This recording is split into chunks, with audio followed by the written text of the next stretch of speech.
देखिए, ये जो 3 बिल लाए, हमारी पार्टी का मानना ये है कि ये theory of separation of powers का, ड्यू प्रोसेस का और जो जनता को ये इख्तियार है कि वो इलेक्टेड गवर्नमेंट्स को अकाउंटेबल बनाए, ये सब चीज़ें उसके ख़िलाफ़ जाता है। सेपरेशन ऑफ पावर्स आप देख लीजिए कि एग्जीक्यूटिव एजेंसीज़ को फ्री रन मिल जाएगा कि वो खुद जज, जूरी और एग्जीक्यूशनर हो जाएंगे, और मुख्यमंत्री को हटाना है तो असेंबली में हटाते हैं।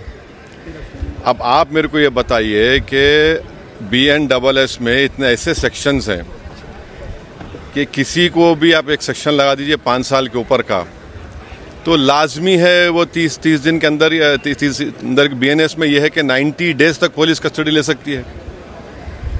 तो ये मेरे ख्याल से ये 1930 का गेस्टापो मूवमेंट हम भारत में देख रहे हैं कि जिस तरह वहाँ जर्मनी, उस वक्त के जर्मनी में गेस्टापो को बनाकर एक पुलिस स्टेट बना दिया गया। अब चीफ मिनिस्टर अकाउंटेबल नहीं होगा जनता को, बल्कि चीफ मिनिस्टर अकाउंटेबल होगा इन्वेस्टिगेटिंग एजेंसीज को। हमारे देश में SI से लेकर, इंस्पेक्टर से लेकर, ACP बोलिए, DYSP बोलिए, DCP बोलिए, एडिशनल CP, CP, DGP तक कौन बनाता है इनको? रूलिंग पार्टी बनाती है। IT के ऑफिसर कौन बनाता है? ED के, CBI को रूलिंग पार्टी बनाती है। आप बताइए फिर कहाँ इंडिपेंडेंस रहेगा इन लोगों का? आप कैबिनेट के 6-7 लोगों को केस लगाइए, 30 दिन डालिए अंदर जेल में, गवर्नमेंट गिर गई उनकी। तो ये असल मकसद वो है, ये अनकॉन्स्टिट्यूशनल। अच्छा, उस बिल में ये भी है कि प्राइम मिनिस्टर को कौन अरेस्ट करेगा? प्राइम मिनिस्टर को बताइए।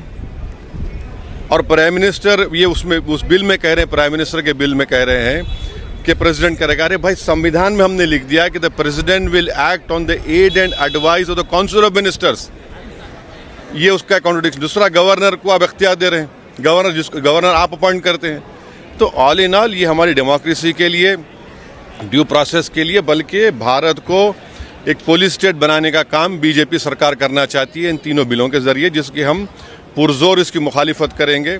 और ये अनकॉन्स्टिट्यूशनल है, ये बिल्कुल अनकॉन्स्टिट्यूशनल है। आप हर चीज़ आपके हाथ में, सेंट्रलाइज आप अपने हाथ में कर रहे हैं, माने आप पिक एंड चूज करेंगे। और बीजेपी ये भूल रही है कि कब तक सत्ता में रहेंगे आप, कभी ना कभी तो निकलेंगे ना। तो पावर इटर्नल तो थोड़ी है कि ये आपके खिलाफ भी इस्तेमाल होगा। तो इस तरह का एक कोशिश की जा रही है, हम इसकी मुखालिफत करते हैं। अब वो तो है उसमें, मगर हम तो देखिए अब क्या होता है अंदर। बीजेपी ये कह रही है कि जिस तरह से पॉलिटिक्स जो एक तरह से डर्टी हो रहा था उसको साफ, तो उसमें ये कह दीजिए ना कि अगर किसी पर आरोप लगेगा तो रूलिंग पार्टी ज्वाइन नहीं करेगा सेंट्रल गवर्नमेंट को। आपके पास ज्वाइन कर लो, आप आराम से बैठो। भाई, पुलिस कैसा तय करेगी? जनता तय करेगी ना, जनता तय करेगी। जनता मुझे क्यों इलेक्ट करती है कि मैं 5 साल के लिए जाऊं? और अगर मैं अकाउंटेबल हो जाऊंगा, एजेंसीज को अकाउंटेबल नहीं होगा जनता को, तो किसका नुकसान होगा इसमें? अच्छा, कहाँ है इंडिपेंडेंस, कहाँ है पुलिस का?